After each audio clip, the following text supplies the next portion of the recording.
تیار نہیں ہے۔ حضور فرماتے جو ماں باپ کی نافرمانی کرے گا وہ جنت کی خوشبو سے بھی محروم کر دیا جائے گا۔ یاد رکھنا کتنے بھی بڑے منصب پہ فائز ہو جاؤ، ماں باپ سے تم کبھی بے نیاز نہیں ہو سکتے۔ جناب موسیٰ سے اللہ نے کہا تھا موسیٰ ذرا سنبھل کر آنا۔ عرض کی مولا طور پر تو ہمیشہ آتا ہوں، پہلی بار تو نہیں آیا۔ ارشاد ہوا جب تم گھر سے نکلتے تھے تو ماں آنچل پسار کے دعا کرتی تھی اللہ میرے موسیٰ کی طبیعت میں غصہ اور جلال زیادہ ہے، اگر تجھ سے کلام کرتے ہوئے آواز اونچی ہو جائے تو تو درگزر کر دینا، درگزر کر دینا، آواز اونچی ہو جائے تو۔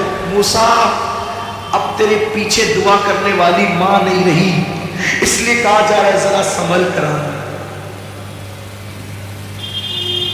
اللہ کے کلیم کو کہا جاتا ہے پیٹھ کے پیچھے دعا کرنے والی ماں اب تیرے گھر میں نہیں ہے تو ذرا سنبھل کر آنا۔ غور تو کریں، نبی سے کہا جا رہا ہے ماں کی دعا کیا ہے؟ ساری دنیا مخالف ہو جائے بد دعا کرے، تنہا ماں دعا کرے، اللہ ماں کی دعا قبول کرے، سب کی بد دعا رد کر دے۔ اور تنہا ماں بد دعا کرے، پوری دنیا مل کر دعا کرے تو اللہ سب کی دعا رد کر دے، ماں کی بد دعا قبول کرے۔ ایک دن حضرت موسیٰ علیہ السلام جنگل میں چل رہے، چلتے چلتے تھک گئے، چلتے چلتے تھک گئے۔ اللہ سے کہتے مولا تھک گیا ہوں، سواری نہیں ہے۔ اللہ نے فرمایا ایک میرا بندہ ہے اس سے جا کر کہو۔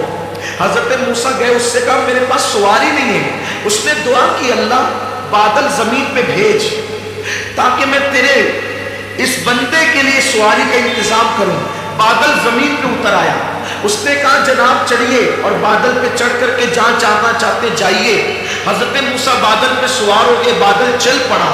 عرض کی مولا کتنا نیک بندہ یہ، اس کی دعا سے بادل زمین پہ آیا۔ ارشاد ہوا موسیٰ کوئی عمل ہی نہیں ہے اس کا، یہ نیک نہیں ہے جس کو تو نیک سمجھ رہا ہے۔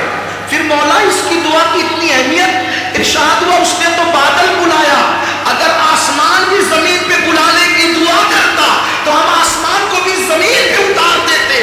عرض کی جب یہ نیک نہیں ہے، اتنا نیک نہیں ہے تو اس کی دعا کی اہمیت کیوں ہے؟ کہ اس کی نیکی کی وجہ سے نہیں، یہ ہمیشہ اپنی ماں کی خدمت کرتا تھا اور ماں کو خوش کر دیا تھا۔ ماں نے مرتے مرتے کہا اللہ اس نے میری خدمت کا حق ادا کر دیا، یہ جب بھی تجھ سے جو دعا کرے تو اس کی ہر دعا کو قبول کر لینا۔